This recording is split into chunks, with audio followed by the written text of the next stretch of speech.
The US has given Ukraine dozens of different munitions and weapon systems. In most instances, the amounts given to Ukraine are relatively small compared to US inventories and production capabilities. However, some US inventories are reaching the minimum levels needed for war plans and training. The key judgment for both munitions and weapons is how much risk the United States is willing to accept. Is the United States running out of weapons to send to Ukraine? Let's find out in this video. Subscribe to our channel and let's start. The risks of weapons drawdown. The United States faces challenges in maintaining its military inventory.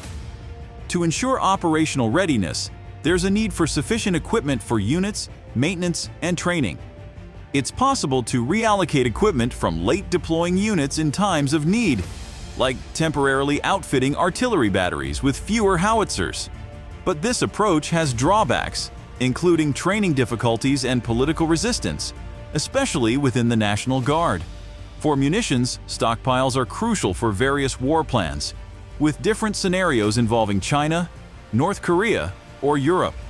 Adjusting assumptions could free up inventory for Ukraine, but this is a complex process with potential opposition from various stakeholders. A CSIS study found that replacing inventories in emergencies takes years, as the defense industrial base is optimized for peacetime production rates. Even if production can't meet demand, older or third-party equipment can be provided, though it may not match top-of-the-line gear. Delays between transferring equipment and receiving replacements pose a risk, with Congress providing funds, but the process being lengthy. Approximately $10 billion in equipment has been transferred, with only $1.2 billion contracted for replacements, which will still take several years to arrive.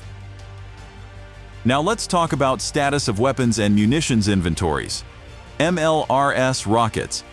The issue with MLRS rockets is the limited range of usable munitions. The most common rocket, M26, which is fired by HIMARS and the Multiple Launch Rocket System, uses bomblets and is prohibited by policy. There are two types of GMLRS rockets, the M31 with a unitary warhead and the M30 with an alternative warhead. Both comply with arms control conventions. However, there are constraints on their availability. The US has an estimated inventory of 25,000 to 30,000 rockets out of a total production of 55,000 to date. If 1/3 of this inventory were sent to Ukraine, they would receive 8,000 to 10,000 rockets, which would last several months. Unfortunately, there are no immediate alternatives once this inventory is depleted, with an annual production rate of around 5,000 rockets. While efforts are underway to increase production, it will take years to achieve significant growth. HIMARS launchers. Total US production has been about 450 HIMARS launchers, and production had nearly ceased by 2021, though the United States is ramping up production now. Therefore, giving large numbers to Ukraine will be difficult. The US could send some of the tracked MLRs instead of HIMARS, as some allies have done, though these systems are also limited. Javelin missiles. Reportedly, the US has given about 1/3 of its inventory to Ukraine, and reports have emerged that the military has raised concerns about having enough for other conflicts. Surprisingly, the August 19 arms package includes another 1,000 javelins despite the low inventory. The current production rate is about 1,000 a year. Stinger missiles. This is an infantry portable anti-air missile that tracks its target using an infrared sensor. It has been in the US inventory since the early 1980s but has been upgraded several times. The United States has probably given 1/3 of its inventory to Ukraine.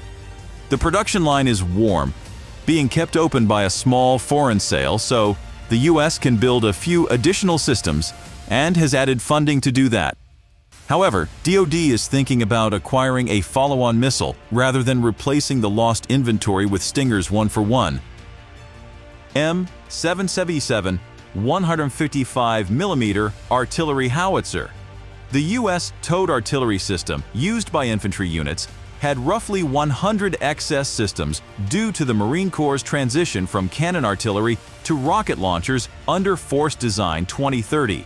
These surplus systems, along with a few additional howitzers, were sent to Ukraine.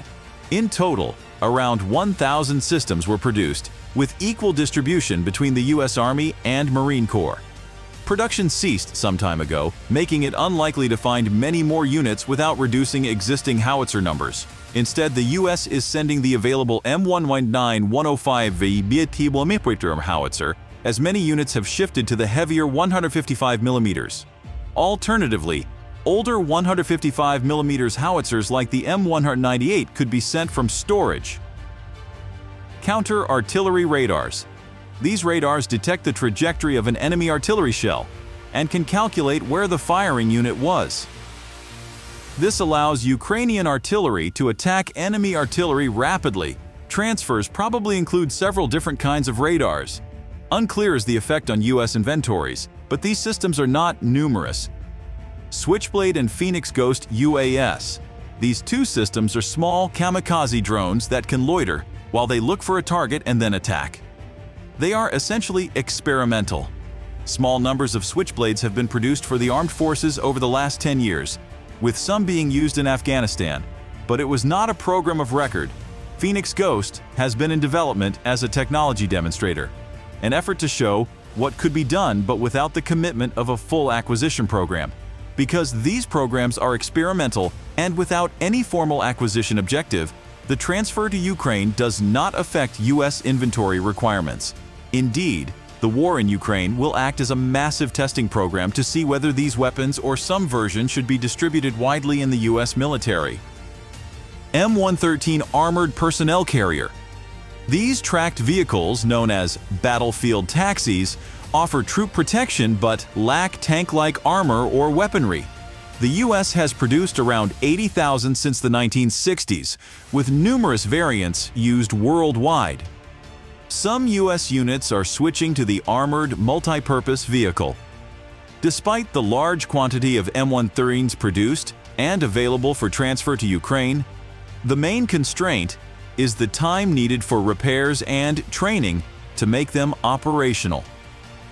105mm howitzers and ammunition. This lighter caliber artillery was once standard but has been replaced over time by the heavier 155mm in most units. Although a few lighter units like paratroopers still use the system, there is likely a large reserve of excess howitzers and ammunition. Harpoon missiles. These are ship-based or shore-based anti-ship missiles. DoD lists 2 systems being delivered, likely launchers, though it is not clear how a system is defined. The total number produced in the United States is relatively large, 7,500, and transfers to Ukraine, however defined, have been relatively small. Thus, U.S. inventories are adequate, and further transfers are unlikely to be a problem. Recent Ukrainian successes on the battlefield suggest a potentially shorter conflict. Still, Ukraine requires a continuous supply of weapons and munitions for its forces. While several countries have offered support, the majority comes from the United States, and this trend will persist. In the long term, new production is planned, but these systems won't arrive for years, making them more suitable for post-war Ukrainian military rebuilding rather than immediate combat. In the short term, the U.S. must rely on existing stocks for rapid transfer and immediate impact on the battlefield. That's all for today. If you liked the video, please hit the like, comment, and subscribe to our channel. See you soon.